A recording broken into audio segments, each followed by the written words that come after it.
वालेकुम वरहमतुल्लाहि वबरकातुहू। जैसा कि आज समझेंगे नून साकिन और तनवीन के कवायद। नून साकिन और तनवीन के 4 कवायद हैं। उनमें से पहला इज़हार, दूसरा इदगाम, तीसरा इकलाब, चौथा इख्फा। पहले इज़हार को समझते हैं कि इज़हार किसको कहा जाता है। इज़हार की लुग़वी माना है ज़ाहिर करके पढ़ना, और इस्तिलाही तारीफ़ ये है कि नून साकिन और तनवीन के बाद हुरूफ़ हलकी में से कोई हुरूफ़ आ जाए तो इज़हार होगा, ये नहीं ज़ाहिर करके पढ़ेंगे। ज़ाहिर करके कैसे पढ़ेंगे? जैसे मिन आहदिन, लफ्ज़ मिन आहदिन को ज़ाहिर करके पढ़ रहे हैं। इसको इस तरह नहीं पढ़ेंगे कि मिन आहदिन, इस तरह नहीं पढ़ेंगे, बल्कि पढ़ेंगे मिन आहदिन। दूसरा मिसाल दो, मिन खल्फ़िहिम। मिन खल्फ़िहिम को भी ज़ाहिर करके पढ़ रहे हैं, ना कि मुद्गम इदगाम करके, जैसे इख्फा करके ना की तरफ आवाज़ को ले जाते हैं, इस तरह भी नहीं पढ़ रहे हैं, बल्कि ज़ाहिर करके पढ़ रहे हैं। सही है, ये कायदा समझ में आ गया। जैसे मिन खल्फ़िहिम नहीं पढ़ेंगे, बल्कि पढ़ेंगे मिन खल्फ़िहिम। मिन अहदिन पढ़ेंगे, मिन हादिन पढ़ेंगे, मिन हादिन नहीं पढ़ेंगे। सही है, ये कायदा इज़हार का हो गया। दूसरा कायदा है इदगाम। नून साकिन और तनवीन के बाद हुरूफ़ यरमलून में से कोई हुरूफ़ आ जाए तो इदगाम होगा। लाम और रा में बग़ैर गुन्ना होगा, बाकी यूमिन में गुन्ना होगा। जैसे कि मैं बग़ैर गुन्ने का मिसाल दूँ, मिन लदुन का, इसको मिन लदुन का नहीं पढ़ेंगे, बल्कि पढ़ेंगे मिन लदुन का। और दूसरी बात ये भी समझ लें कि इख्फा और इदगाम में क्या फ़र्क है। इख्फा की माना है नाक की तरफ आवाज़ को ले जाना, और इदगाम में ये नहीं एक लफ्ज़ को दूसरे लफ्ज़ के साथ मिला के पढ़ना। जैसा कि म्यू वराहिम, नून को वाव के साथ पढ़ रहे हैं।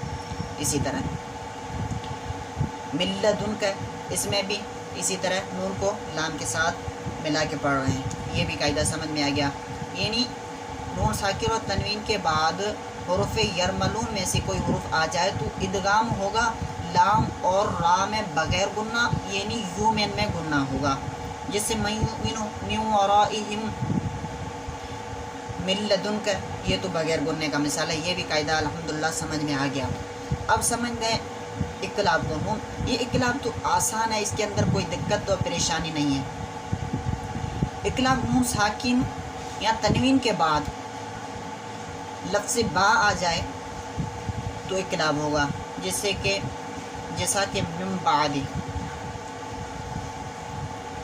इक़लाब उसको कहा जाता है कि नून साकिन और तनवीन के बाद बा आ जाए तो नून को मीम में तब्दील करके पढ़ेंगे। जैसा कि मिन बादे, इसको मिन असल में तो मिन लिखा हुआ होता है मिन बादे, हालांकि इसको पढ़ेंगे मिन बादे, क्योंकि नून को मीम के साथ तब्दील कर रहे हैं। ये भी कायदा अल्हम्दुलिल्लाह समझ में आ गया।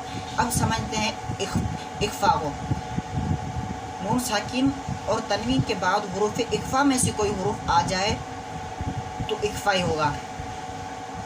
अब इख्फा कौन याद करें, कितने? इसको याद करने का आसान तरीका सिर्फ यही समझें कि आप सिर्फ इज़हार का कायदा याद कर लें सही तरीके से, इदगाम का कायदा सही तरीके से याद कर लें, और इक़लाब का सही तरीके से याद कर लें। पहले जैसा कि इज़हार में था हुरूफ़ हलकी हमज़ा आइन हा गैन का, ये भी याद हो गए। और दूसरे यरमलून या रा मीम लाम वाव नून, ये भी याद हो गए। और उसके बाद इक़लाब था, इक़लाब में सिर्फ बा था। ये अगर ज़हन के अंदर बिठा लोगे तो आपके लिए उसके अंदर यानी इख्फा के अंदर कोई तशवीश परेशानी नहीं होगी। यानी इन तीनों कायदों को एक तरफ रख के फिर जितने भी आ जाए नून साकिन या तनवीन के बाद जितने भी अल्फाज आ जाएं तो इख्फा ही हो।